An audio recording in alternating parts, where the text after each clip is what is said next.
And my name's Clay Kardas. As you know, I made Dymm, which stands for Dynamic MIDI Mapper, and it's a musical composition software. So let's just get into it. Um, can you all see the slides Yep. all right and all the words? Okay.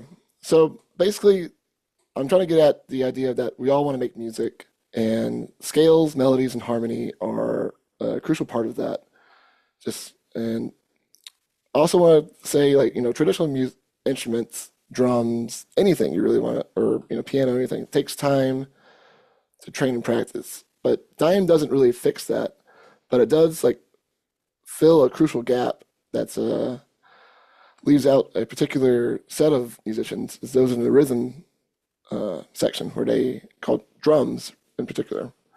So when you think about drums, they usually have like static pitches when you like the bass drum, the toms, snare, and there's more broadband frequencies in the crashes, right? But those are like static, or maybe they can change depending on like how soft or hard you play them, or where you hit them in particular. But there's not that much flexibility, and it's hard to play melodies or harmony on that.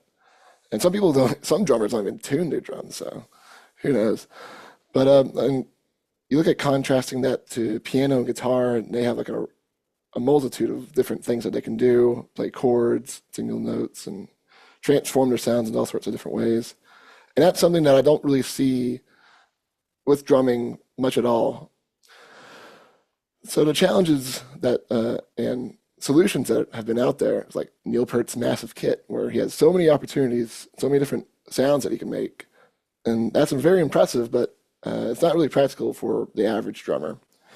And you look at like a solution like the timpani, which has a pedal at the bottom that adjusts the tension on the drum head to change the fundamental frequency of that drum. But you don't really see those out at gigs that often, unless you go to a lot of classical places, maybe. And the reality is most drummers don't have access to these extensive gears, or just kind of so much gear. And that's where I'm bringing Dymm in, which stands for, again, Dynamic MIDI Mapper. It's mostly for E drum sets and like any kind of MIDI controller. And it lets people like drummers or anything like or musicians like that in like a constrained space have access to multiple uh, chords and pitches and stuff like that. And it lets drummers finally play around with chord progressions and figure out how to do that. So you can map all that kind of stuff, make these chord progressions and melodies with MIDI triggers. And you can use electronic drum kits, pad controllers, and you can also like quickly toggle between different scales, keys, and chords. So how do you do that? First, you have to know some fundamental things about MIDI and drums.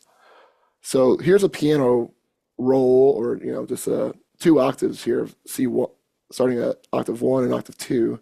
You see C1 in the upper right hand quarter, where C1 is the kick, like the bass drum, and D1 is the snare, and so on, with all these different parts of the drum. And that helps. And this is going to be a crucial part to help map what drum goes to what quote unquote note or pitch. And then, but all right. And then where does this mapping come in? So think about like a C major triad chord. What I'm doing is I'm mapping a C major triad chord to play like when I hit the kick, and then I want that chord to come out on channel one and be a quarter note length. Okay, so I hit the kick or kick the kick, and then when that happens, I can now switch. That triggers a switch, a progression, you could say, to G major triad chord on the same channel one on the same length. Then I could kick it again, and then it would switch to another mapping where I played an A minor triad chord, and this time on channel two with a longer length. And it's that kind of idea of like dynamic MIDI mapping where these opportunities change over time, and it depends on like how you play your MIDI controller or drum set. And I just want to clarify some particular things. When I say loops or I show you anything regarding loops, I really mean chord progressions. And that's kind of like where chord progressions is the ultimate unit of this software. And then you step back an abstraction and you get the chord progression or the loops. And also we have pad sets, which are the MIDI maps, which how we change or how we map like a particular chord or single note to come out and have that associated with a particular part of the drum set or MIDI controller. Then we have the action triggers, which are the dynamic commands that allow that signal when to change in the chord progression or where to go.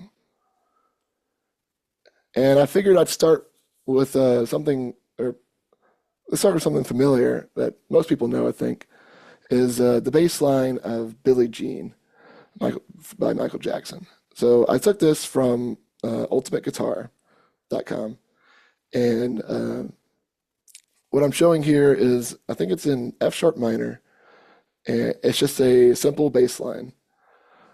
And I'm gonna try and play that for you guys on the drum set and also on the pad controller. So I'm gonna back out of this, and let's see if we can get some sounds going. So I'm gonna go here and show this. Hit reset right here, and I'm gonna go to my drum set right here, and we'll start playing. Ooh, it's a little bit of delay there, or latency.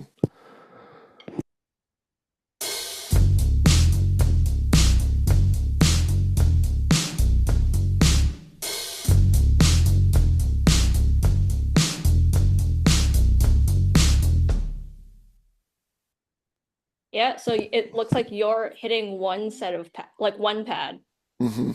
Yeah, Which, so go ahead. Sorry. yeah, I'm just sort of like stepping in as the other people. Feel free to jump in with questions as well. And I can repeat them if you, yeah, because this is sort of like a live demo interactive Q&A set up now. Right. Yeah, So, so can you explain what happened, right? so You played Billie Jean, the bass line, and we right. saw one of these, the chords changing in your software. Okay, good, And you're good. hitting one pad, right? Yes, That's, I'm hitting one yeah, pad to trigger each note in the bass line.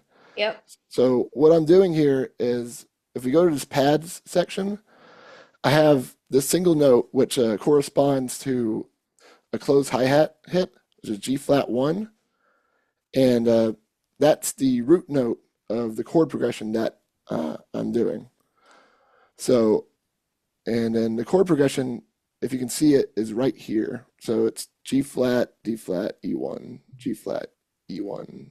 Or and these. So let me explain what this means. So these are this is a pitch, right? So that's the root note of the quote unquote chord that I'm using. Then you can see, oops, sorry. You can see the letter C here. So that corresponds to the chord shape of chromatic. So if I go here to play, which is the real-time feedback, and hit reset, we're now seeing the first note here, the root note, G flat one, and it increasing in pitch from left to right here. And so that's uh, one chord progression, one loop right here. When we think about this particular bass line, it's also in G flat minor. And if I set that up and I click key signature right here, which is just a Boolean saying, do you want to be in chromatic or the scale, then it also allows people to think more about scale degrees. So here we have the same chord progression, but it's written in a different syntax, where we have the first scale degree in the first octave, fifth scale degree in the first octave, and so on, mapping that. But when we do that, we have chromatic in the first loop, but when we're in the scale, it then maps the chord shape to be whatever it is in that particular scale. So if I press a switch here a couple times, and we get to the second loop, where we actually see major and minor chord shapes. So here's an E major, where we see the first, the root note, and the third, and the fifth, and the octave, and then it continues on. So that's a little bit about that, and I guess I'll kind of open it up to any kind of questions or anything we can do there, especially from Jess if you have anything. Yeah, anyone here have? Have you done any performances where you have drums playing along with another harmonic instrument and allowing the drummer to kind of decide how to complement whatever's happening harmonically? Yeah, so I've had a couple jam sessions with some friends, and where we kind of like come upon like a particular melody or bass line or something like that, some kind of like motif, right? And yeah, we have a pretty good time playing around with that. So it's been pretty nice. Cool. Um, Anybody else, or I can kind of get into some other things to show you guys. All right. Yeah, maybe I'll add on. You Yeah. kind of dived into explaining this loop without the loop code without really talking about it. Like, you showed us that there's two ways to express this chord progression. Are there other parts of your syntax that you haven't talked about? Yeah, so we can talk about the pad sets as well, which is kind of like the part of the dynamic equation, right? So I think I might already have a pad set up. Nope, actually I don't. So here we can actually just create a new one from scratch. And I'm just gonna type X on everything so we can kind of start really fresh here. So if we look back, we actually study this, not only do I have this root note mapped out, it's also have the switch. So what that does, that switch, it switches from each chord just based on that single hit. All right, and there's other things you can do, like a step, so you can have a number of beats associated with chords. So when you hit Do you the, want to just show us like oh yeah, what you mean by switch? I think people might not understand. right. So we have the same pad associated with the root note in the switch. So when I hit that that note on here, it switches to the next chord. That makes sense. Mm-hmm. So let's try to do something a little bit more interesting, where we'll type in G flat 1 here, but with the pads you can actually press this part, MIDI note, and then you can hit the pad or whatever note you want to use, and it automatically fills it. And let's go back to this play section here. And what I want to do is switch all the way to the majors and the minors. And I want to see this root note. And I want to hit the octave as well. And since it's a bass note, I want to do a higher interval just to, have some less muddy, you could say. So I'm going to hit this 2 octaves up on this D flat 3 and all those other things. And I know that the position's right here because that corresponds to the real-time feedback. So I'm going to hit that. And we hit the save changes. So this is more or less the same as the other pad set, except for this one MIDI note. So how do you put that other pad set? Is I'm going to go here and type in P2, comma P2. I'm going to copy that and put it on each chord. And hit confirm. And it's a little bit buggy, so I just like to hit everything to reset it if I'm doing something like that. So let's see what that sounds like.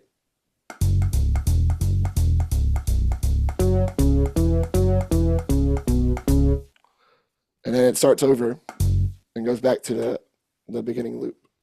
And how do we know what that arrangement is like? It's this arrangement right here. We have L1, L2. We have loops L1 right here and loop 2 right here. And another thing you can do about the loops is you can put these multipliers on them. So I can do ×2, or I could even just move it to the beginning, confirm that, and I'll just reset here for my own sake.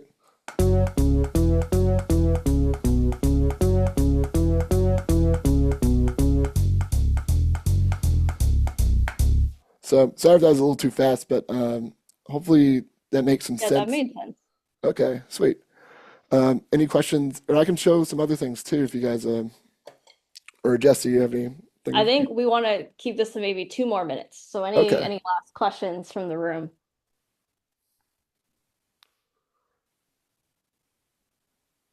Can you do that in real time?